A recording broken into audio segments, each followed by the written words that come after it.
One of the best questions I ever got from somebody was, do people speak French in France? Like, seriously? I'm a hugger at heart. I'm kind of working on hugging people that don't necessarily want to be hugged. In France, we have a bit of a cliche with the Brits in general, and we think like you either boil everything or you put mint on or onto anything. That is just a rumour. It's a bit like you all smelling of garlic and trailing onions everywhere. She bought a cauliflower and left it anonymously on this woman's doorstep. Hello, Kat. Well, we've known together for a while, but now we're in Paris, so quite unusual. Thank you for coming here. No, thanks for the invitation. It's lovely to finally be here and be doing this. We've talked about it for a while and it's happening, so it's great. Oh, we did. I mean, we've known each other for like, what, 10 years? I know. Ish? Ish, yeah. I think it's over 10 years actually now. So that's been quite a journey. I mean, so if my memory is correct, which is unfortunately close to the one of a goldfish, but I think you were born in London. Yep. Okay. Then you moved in the southwest of France, that's where we met. But now you live near the Mont Saint-Michel. Yeah, I'm right in the bay of the Mont Saint-Michel, literally on the marshes. Well, I'm going to say, let's be cheeky head on. Okay, so what is better? I mean, why did you move to France? What do you find better in France compared to the UK? What's different in general? Oh, there's so many things. There's so many things that I love about France, and I was thinking about this the other day, and I think my number one has got to be the complete and utter lack of political correctness in France compared to the UK. And I'm very irreverent, you know, I have a very irreverent sense of humour, and I just love the fact that, you know, just one example, when my kids were at high school, my daughter came home one day and was really shocked because the dinner ladies had said to one of the fat kids, "You don't need any pudding," and taken her plate away from her.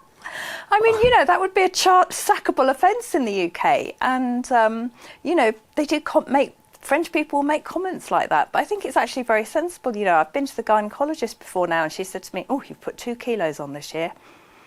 Fig off."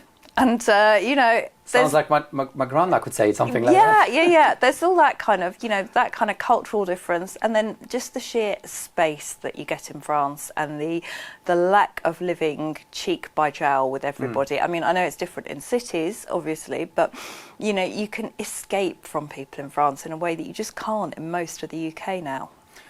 I must admit, I'm a bit disappointed. I thought you were going to say, like, food or...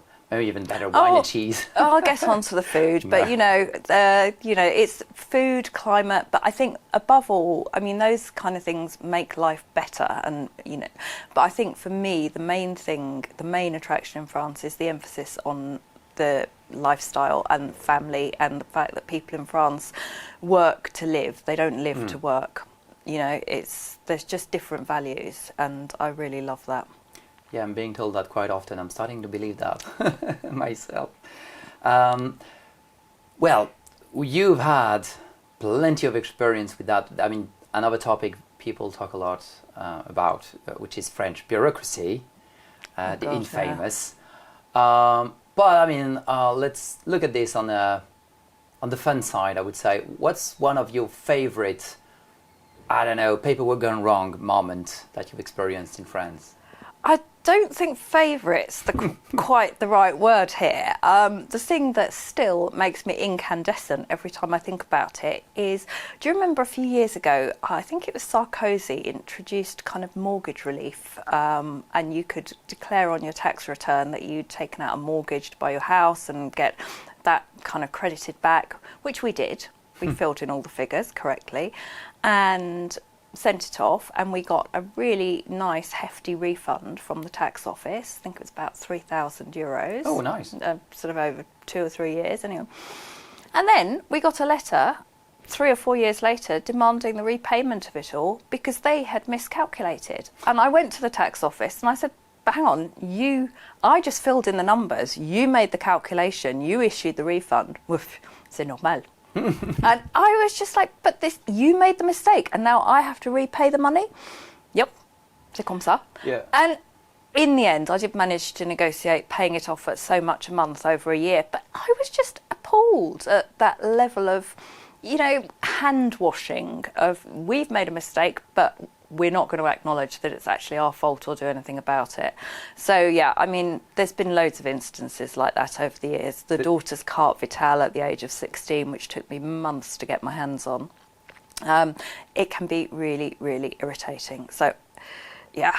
There's a massive difference between theoretical life and requirements and, you know, expectations or, you know, and compliance and the practicality of it all. Because depending on whomever has been dealing with your file and stuff, could be, yeah. So that's why it's not because your neighbor did that it's going to apply to you. I mean, exactly. And vice versa. I mean, sometimes it's for the better. But, yeah, sometimes. Sometimes. Yeah. No, I think French bureaucracy, it's a law unto itself, and it's just on a different level to anything, certainly, that we have in the UK.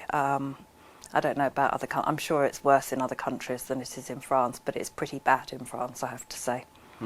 Yeah, well, who likes to deal with bureaucracy? No, anyway, so. no. Okay. This is, I would say, this bureaucracy in France. We have a very complex relationship, so I would say it's a controversial topic. Let's steer clear of that one and let's deep dive into something probably more appealing rather than appalling. Then let's talk about food. France and food should be better. We've had a bite, another bit. A few times together. I've seen you cook, which I must admit, you know, well, we have a bit of a cliche, but you do know how to cook. So. Yeah, thank you. But now you're even with a chef, so like even better, I suppose.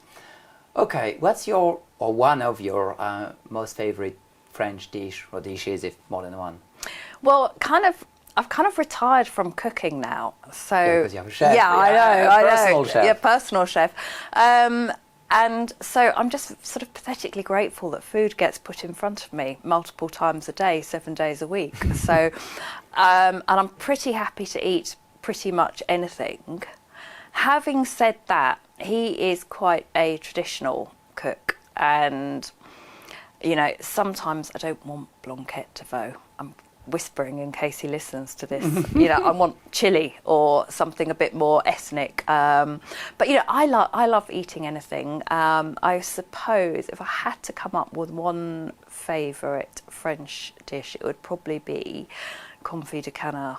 That's my kind of indulgent. That's a comfort food meal, which is from the southwest. You know, so. It's lingering on those. Yeah, well, I'm guilty as, I'm probably like a duck graveyard or something, yeah. But I love seafood as well, and we do get a lot of fresh seafood. And we had some coquilles Saint-Jacques the other week, which were just to die for. I'll eat anything, and I do like most things, and I think it would be really hard to pick a favourite dish in France, actually. Okay, well, this one's going to be controversial. It's funny because, I suppose you know, but in France we have a bit of a cliche with the Brits in general and how you cook, and we think like you either boil everything, or you put mint on or onto anything. So, what did you say? What did you say about that cliche? And like, is it true? Do you think it's true and deserved? Or? There's some truth in it. We do not boil everything, though. That kind of stopped in the 50s. And I have to say, my other half is quite open-minded about things like having mint sauce with the meat now.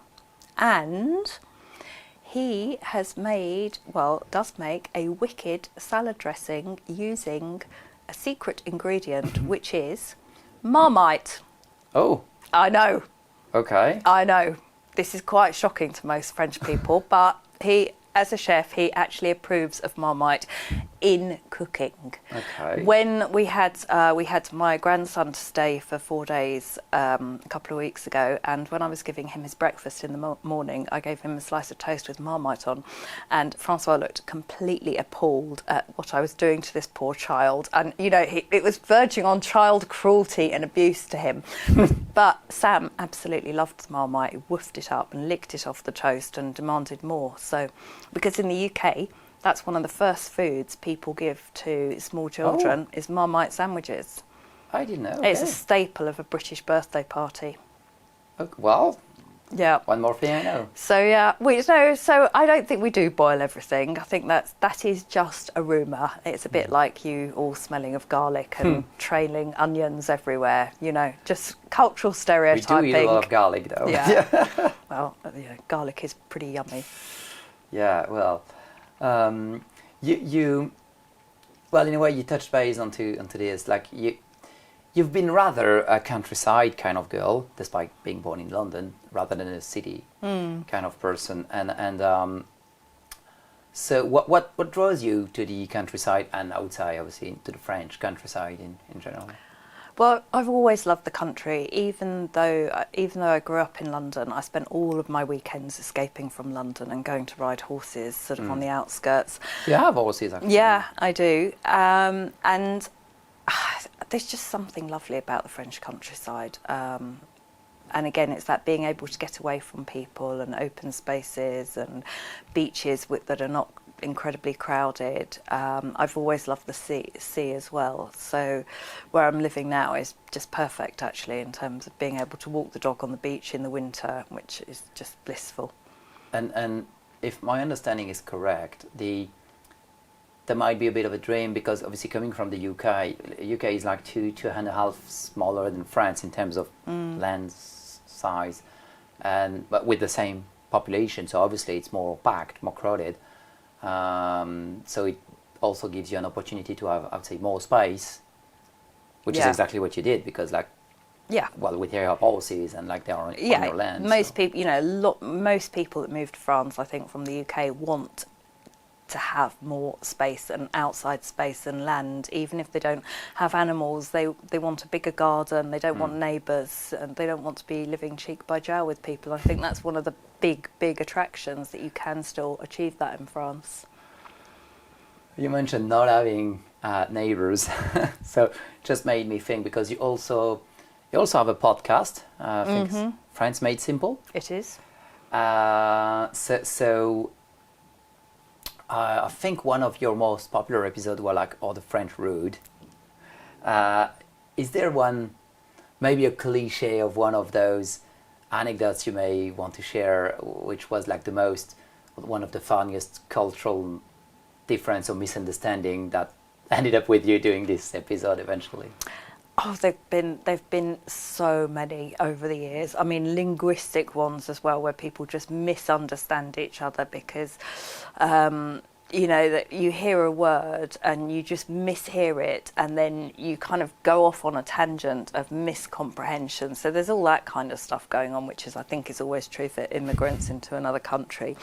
But also, I think there's just that sort of level of difference and cultural differences, which is something I do explore a lot in the podcast, because I think it's a really interesting subject. And we had an incidence of that a couple of weeks ago, because I've got some new friends, because having moved to a new region, I need to make some new friends that are not my other half's friends.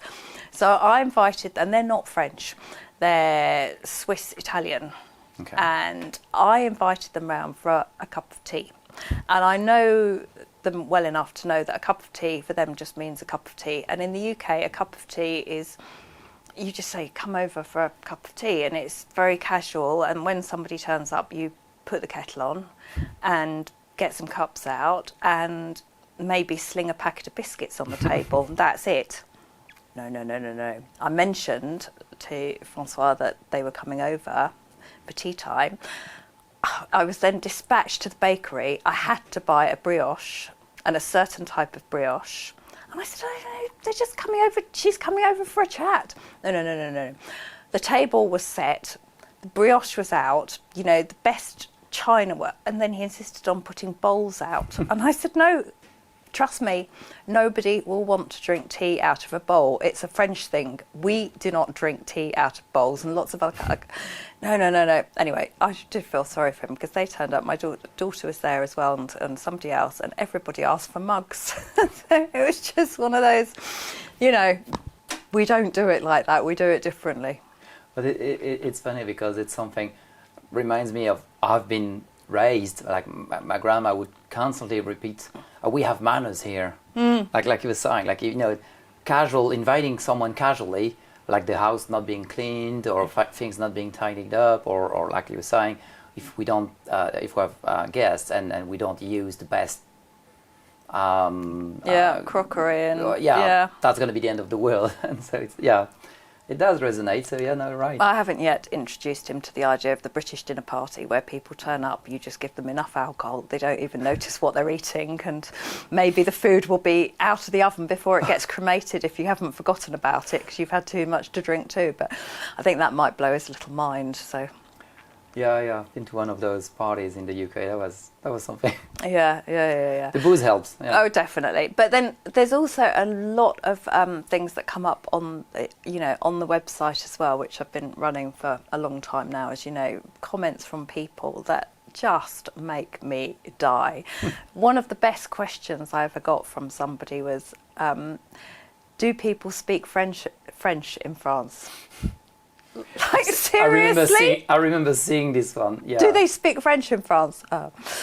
Well, I mean, where do you start with that? And another really good one was those wood piles that you see, the beautifully stacked wood piles that you see dotted all over the French countryside, where people have, chopped and stacked their wood, and it's for next year or the year after, and it's aging and seasoning there.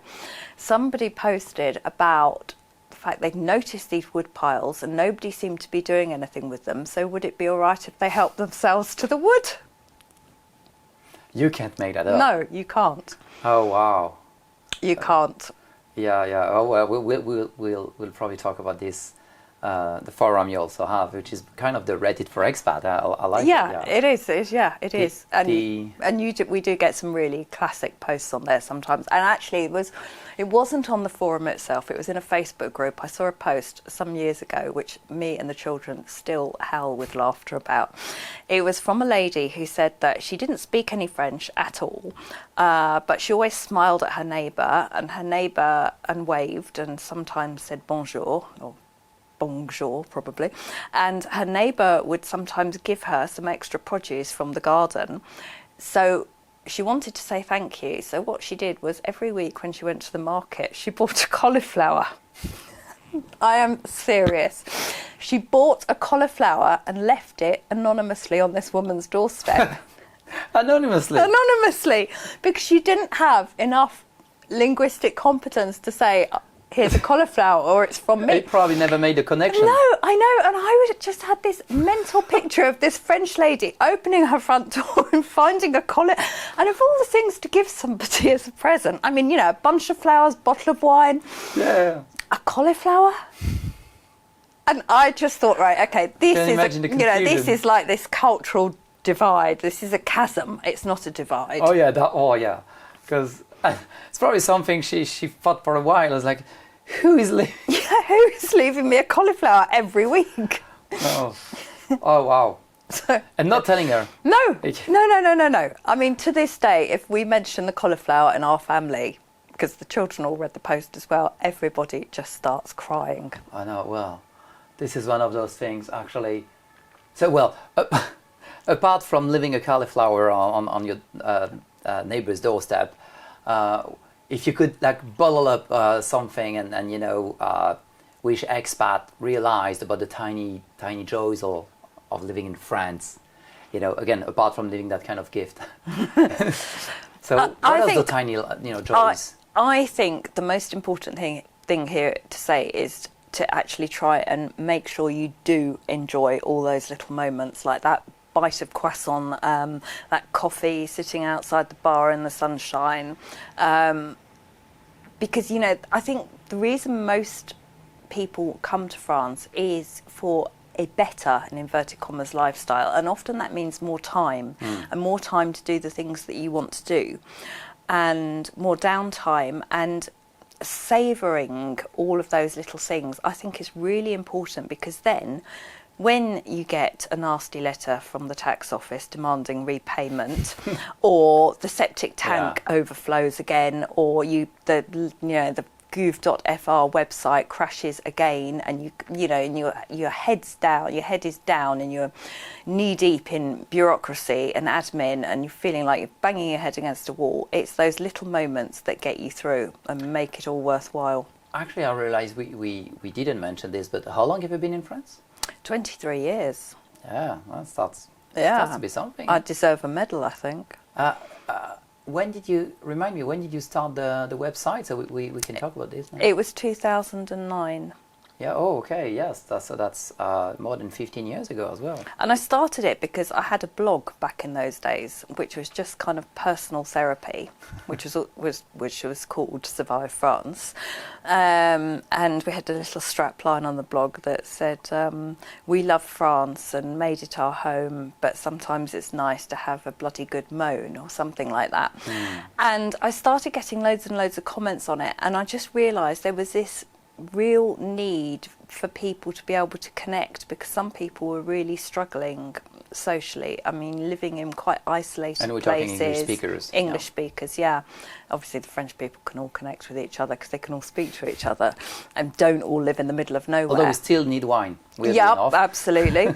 And I just, and I think it was one letter or one comment, a lady said that she'd read out loud my entire blog to her husband and said to him, if you don't understand now how I feel, I'm going to leave.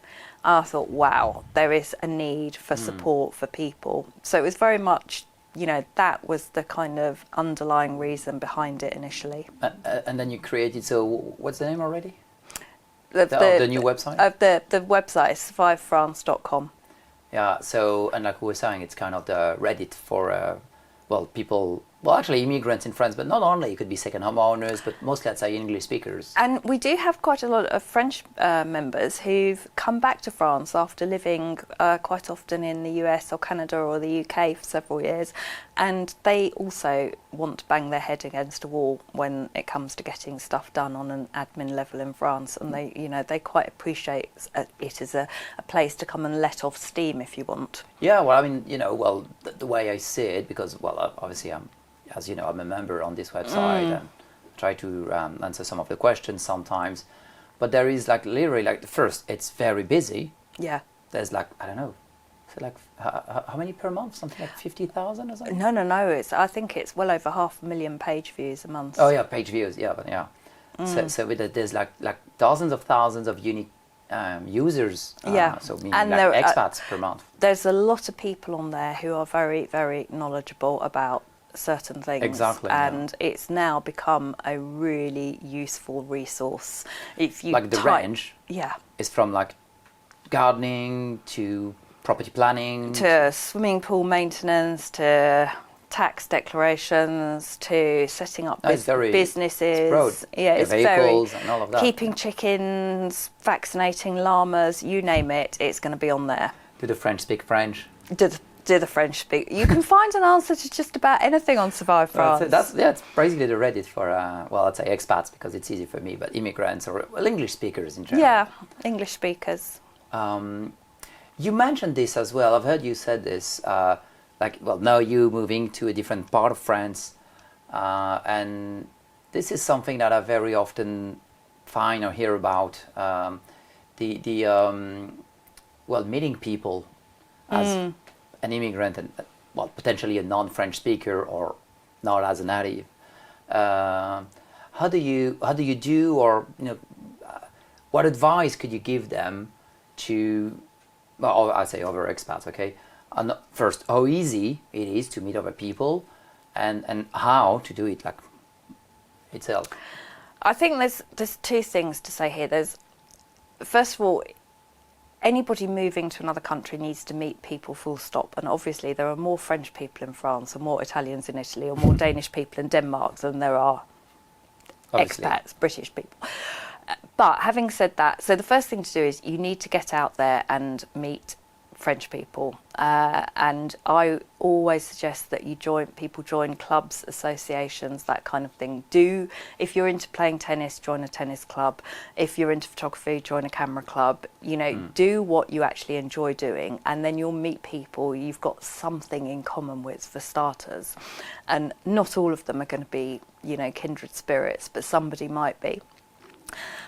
Having said that, it's also very nice to have friends who come from the same cultural background, because you can make jokes about stuff and get each other's cultural references in a way that you just don't generally with other cultures. And that's more complicated because if you live, okay, there's, you know, a large number if you live in an expat enclave, but those tend to be certain types of expats, and you may not necessarily want to socialise with those types of people because you wouldn't necessarily have that much in common with them if you were back in the UK.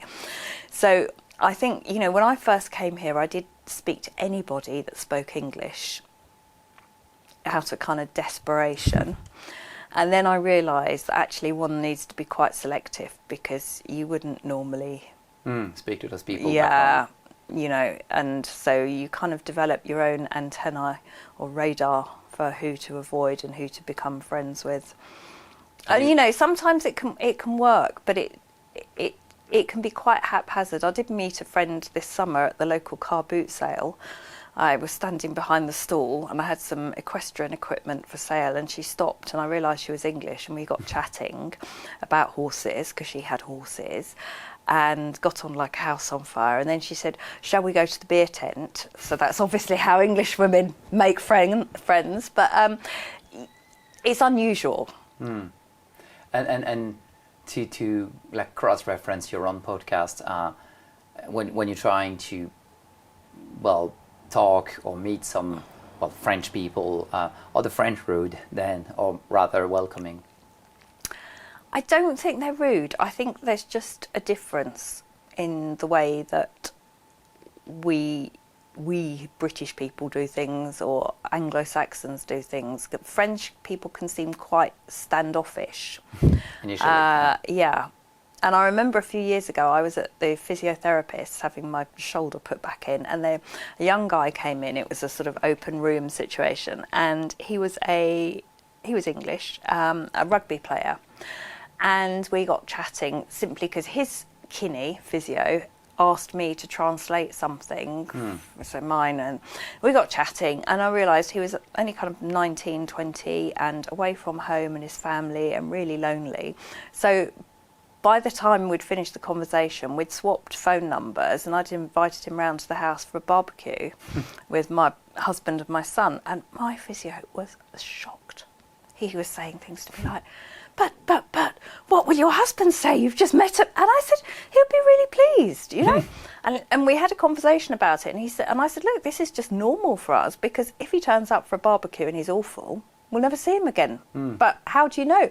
And he said, yeah, you know, you're right. And in France, we like meet colleagues at work, and then gradually we'll have a coffee, and then maybe a drink after work, and then maybe we'll introduce them to our wives, and then it's a very long process, and we're just more direct, the Anglo-Saxons. So I think sometimes it did work with me. Yeah, exactly. But you'd worked in the UK and you've been exposed to Anglo-Saxon, exposed to Anglo-Saxon kind of ways. But I think we are more direct and we're more open and friendly from the off. And I think sometimes we can perceive the French as being a bit standoffish. But it's just that they have. But eventually, if they do connect, then it's going to probably be like a long-standing relationship. Yeah, exactly. And then, well, if you get invited to actually a French barbecue or something, it means you're in the inner circle. Oh, yeah, you've made it. You've made it. Yeah. That's great. Okay, well, we're getting to the favorite part my favorite part of these questions. Sorry, I have to have the cheat sheet here. Difficult to pronounce this one. This is a quick-fire round of questions to see how French you become. So let's dig in. So are you, because you moved up north, are you still a chocolatine kind of person or a pain au chocolat now? Chocolatine. I mean, I do have to say pain au chocolat when I go to the baker's. No, but in my head, I knew we were still friends. It's chocolatine. Okay. 18 years in the southwest, and you know. Because I know you, and so I had to be cheeky.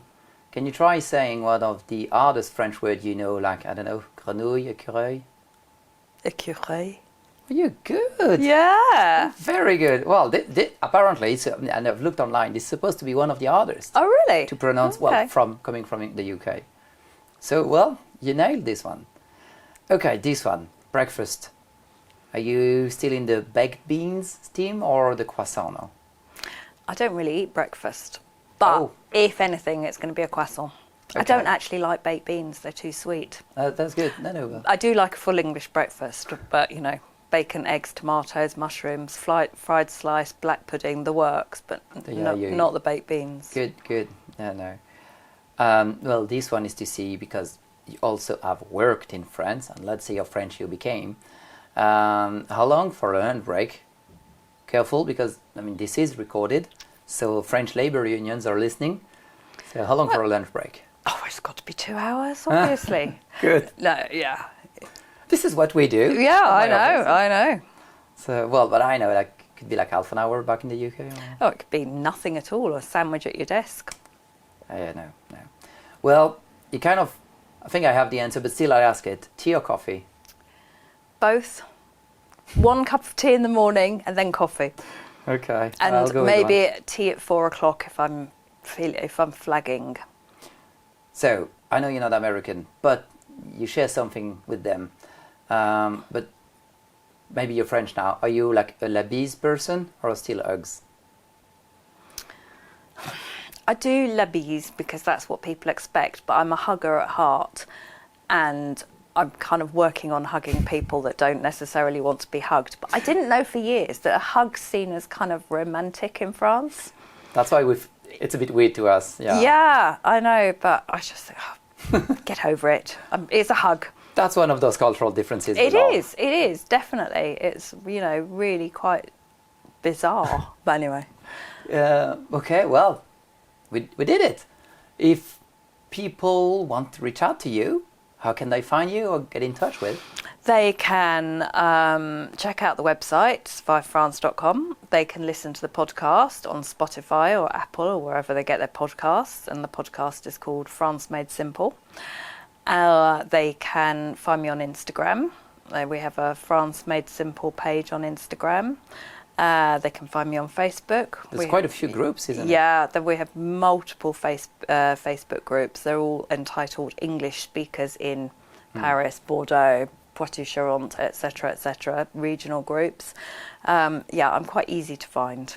Brilliant, yeah. And I know, the Survive France is one of the easiest way to get in touch because there's also the community there, and so on top of that, it's kind of almost the Bible, I would say, for life in France. And so if you're listening to this and you're thinking about moving to France, or you're already in France, or you have a holiday home in France, it's essential reading matter, I would say. Yeah, no, I would agree, but I'm biased, so yeah. No, well, thank you, Catherine, for coming. It's been great catching up. We're going to share a nice meal after that, but they won't see it. So thank you for joining. Well, I'll talk about it on the podcast and tell everybody how wonderful it is, or was. Well, counting on you to do that. I will. Well, thank you very much for having me. It's been a pleasure. You're welcome. Well, so let's see you soon. Definitely. We'll do it again. Cheers. Bye.